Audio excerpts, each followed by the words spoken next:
when I first heard this, because I would like to believe that I've probably been a little scientist all my life, but now I'm really getting deeper into the understanding in terms of the scientific community. The first thing I thought was, wow, what are going to be the major ethical questions that come up the scientists believe, and then right away, what are the major ethical questions that come up the general community believes? Because a lot of what he's able to do is driven, not coincidentally, by the announcement he made at the same time of a $600 million grant from a major oil company.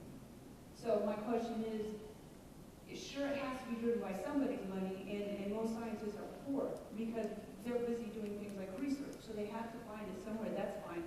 But from a scientific standpoint, what were the very first three ethical questions you popped into your brain? And then from a general person's standpoint, which is the vast majority of the world, what do you think were the very first three things that people said, well, I'm not so sure about this?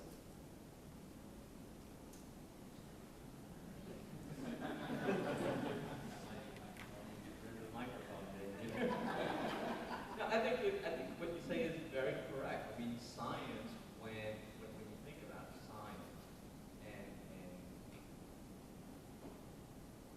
you can have people from different philosophical starting points who do science at one level exactly the same way. You can't tell the difference between atheist, agnostic, whatever, or have a completely different set of values starting with. But when it comes to actually getting down to the mechanical level, there's really no difference between the two. So what makes it different when you have scientists or disagreeing on kind of a higher level abstract question isn't so much a scientific question, but what type of predisposition, what type of philosophical predispositions are they bringing to the table? And what they're doing is they're processing the hard science. You don't disagree with the chemical aspect of it, and then you're infusing in with it value judgments that's not at all scientific. It's all what you're bringing to the table on, might be what you had for breakfast that day, where you grew up, or what socioeconomic status that you come from. So I think you're right. I think that's why this whole scientific thing that was intriguing to me is, and one of the reasons why I kind of moved away from science as a career path was because you don't, as a central aspect of your scientific enterprise, you're not dealing with these normal issues, and they're fixated on how does this happen. Never put the same amount of intellectual energy or thought process in saying, well, is this good or is this bad? So they're very satisfied with this. And you know what? And I'm glad they are.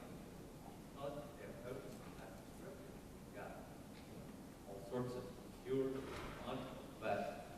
technological advances that we've had, I think, are a lot easier. But that doesn't necessarily mean that we swallow wholesale like scientific human beings. They come with a whole set of prejudices, predispositions, whatever it is that they bring to the table.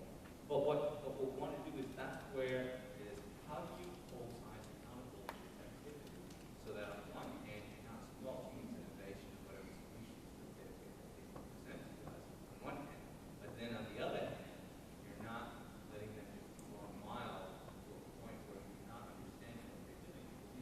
They have said what we've done is do that.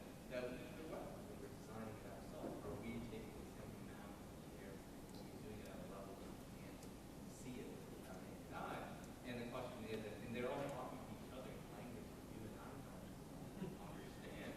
And the question is, at what point in time we put our hands up and say, oh, what does this mean in terms of getting out of the basic science and really big challenge for us? Humanity in general, whatever we have. So I think that's a legitimate question. I just don't think scientists can act on time or energy to recognize it. And therefore, it's something that they're not scientists can say that hold their feet to the fire. I think you brought up a very good point, the fact that, science we need to hold science accountable. And that's what this whole forum is about.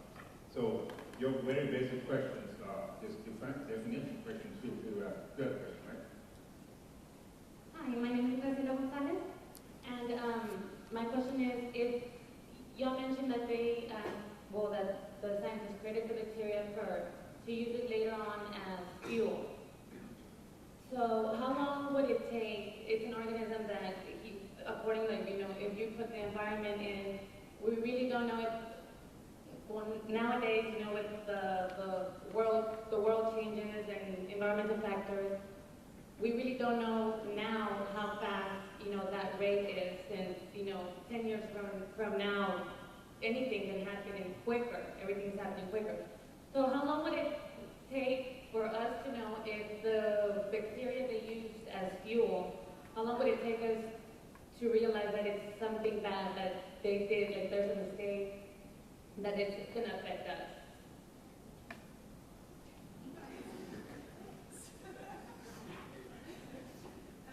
Well, I think in that case, I would imagine that the fuel would be produced in the lab, say. So in that particular instance, the idea would be for it not to get out into the environment.